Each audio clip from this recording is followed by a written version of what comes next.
There's some background in terms of what is Christophene. Probably some of you ask varieties. There's more Mexican. You notice the prickles around it, right?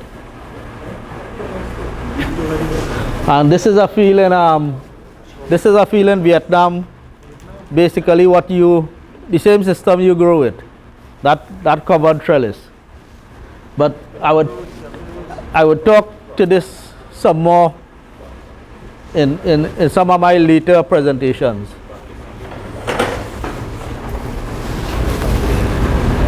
It seemed to be maybe a T trellis but you have some space between it. But when I notice your trellis, it's all covered. And probably I would leave it for Dr. Sarah. Is probably the ideal microclimate for the problem we're looking at. So again, there's your field in Vietnam, those areas. But your varieties, you were asking about varieties. This is your varieties. This may be one of the newer ones. Right, this is the white. Some people say the white doesn't sell as good. I'm not sure. It brews too easy. But probably when it brews, it gets brown. So it's not as attractive. Or what I found in the US market is that the white one fetch a higher price. So this is your green variety. Or maybe just to go back to this, maybe if we handle it differently and we segment the market, you might be able to go into some of the high-end market. So locally, you may want to look at the buyers for the hotels, for example. Even the restaurants don't like it. They doesn't like it. Chinese don't like that. They don't like it. But the Chinese don't go after it because of the color, or is it because of the price? Because when we did the survey, one price here, the green, white, everything is the same price. But when we did the survey, what we found is that the Chinese would purchase a lot of the spoiled ones. Reject ones because lower price. It may not have to do with the quality, it may have to do with the price. No. Even the cheap out there, some Chinese always like nobody looking like mix it. And they still don't want it. They still want to see that. All right. This is another shape I found out there, another variety. No, that came from Puerto Rico, and everybody here planted and get that variety. Puerto Rico? Yeah. All right.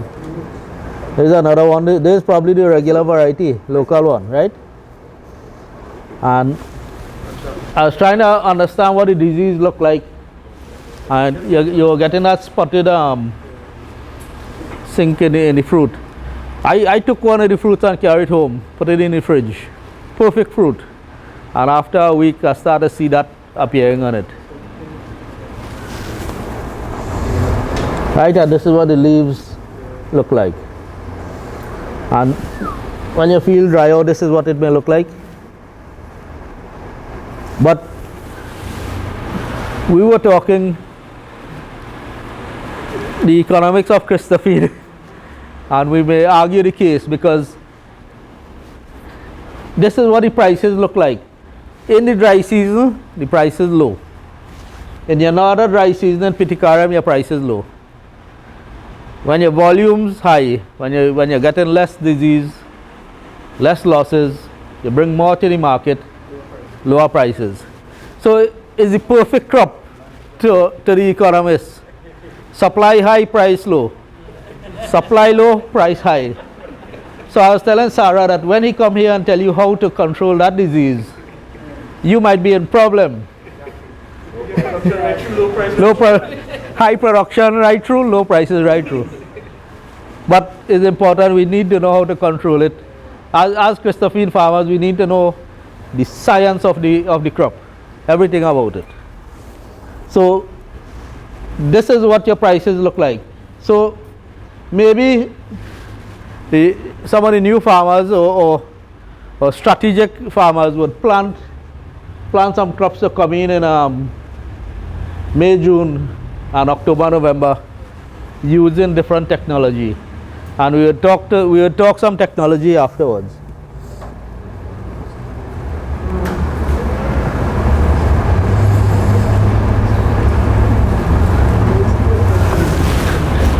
I was also checking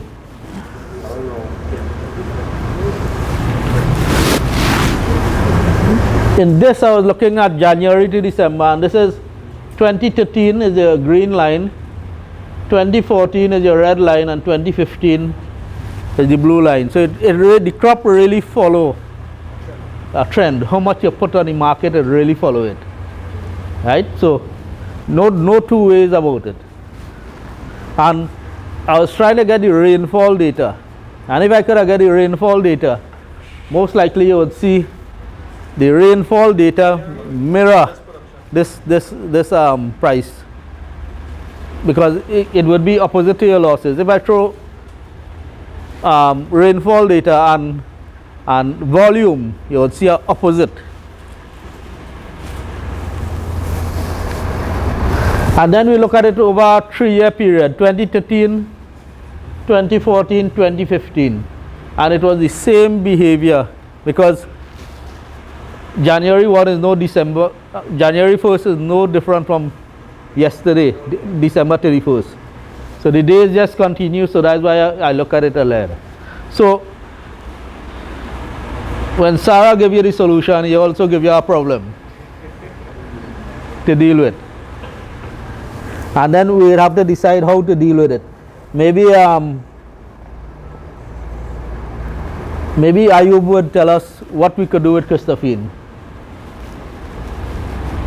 So you have high prices when disease prevalent in your wet season, and you have low prices when you have very little disease in your drier period.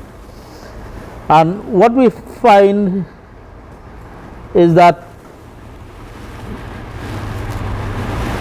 your pocket when you leave the market every week is probably the same. The money you go home with is probably the same.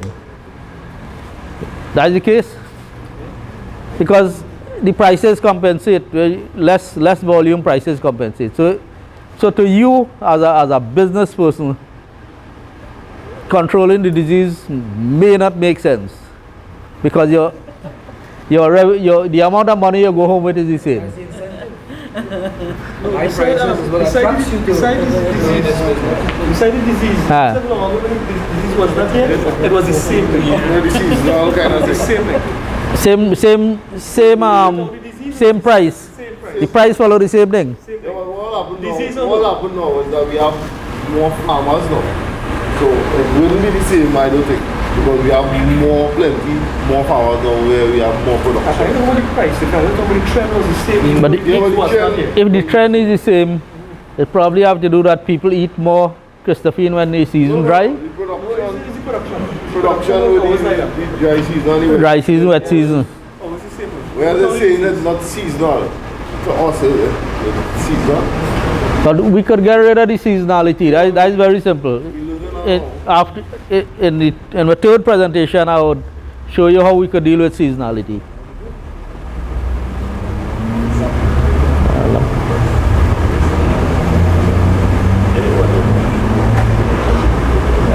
Now the other thing is that production could possibly increase, and increase substantially, because Costa Rica 30 years ago, they used to get 15 to 20 tons per hectare. And today, Costa Rica practically double. So they have 54 tons per hectare. So something they're doing right. Right? Bob may be able to say, because Bob went Costa Rica, and he will tell us what is different from what we do. Brazil gets 60 to 80 tons per hectare. Right? Much more.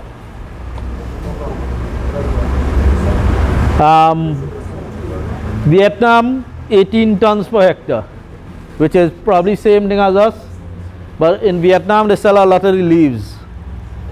Right? The leaves make a good bhaji. We know what is bhaji, right? Spinach. And their prices similar to us, low prices that attract also. So what we find is that Costa Rica 30 years ago used to get,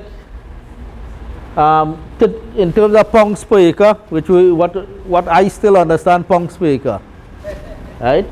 13,000 pounds per acre. In 2015, they getting 48,000 pounds per acre.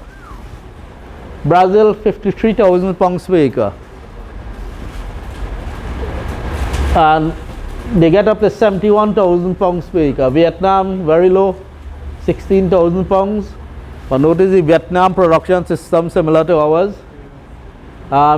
In Vietnam, they said you could go up to 35,000 pounds per acre. In Costa Rica, with good technology, around 21,000 pounds per acre.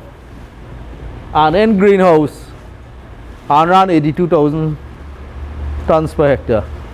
We were asking how to get rid of the seasonality greenhouse. But the design of the greenhouse is what we had to look at.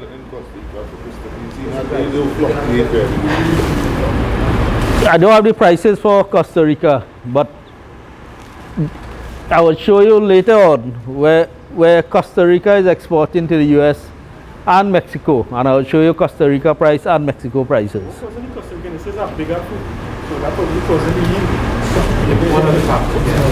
Well, it might be, but technology.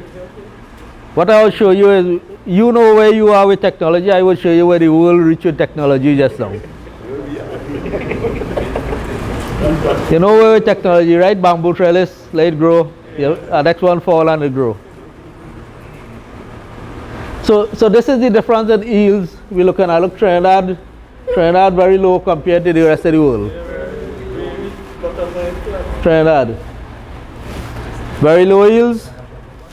The rest of the world gone ahead. So I think good technology, possibly greenhouse, we could look at some possibilities.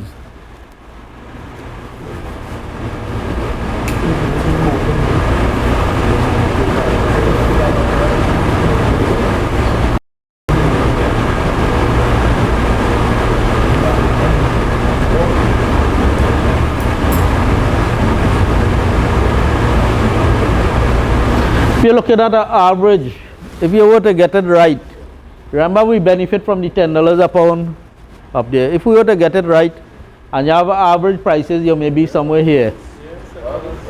Right, $6, $6.54 a pound. That's your average price. That's your low and your high, your average.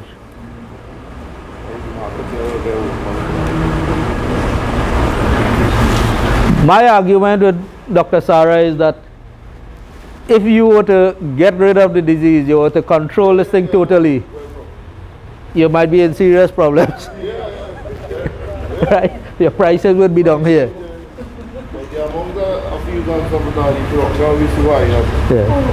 Unless you open up markets and so on. Exactly. Unless we could get rid of that extra 10 or 15 to 20,000 pounds of Christophene, we won't be able to push that price up. So maybe Ayub could tell us what we could do with Christophene, because I will show you when I look at the US market, you're better off here than exporting to the US. Okay. Right, so you may want to look at Barbados, you may want to look at Antigua, St. Martin, where you have the high tourism market, to see if it has possibilities there. So we will touch on that a little bit.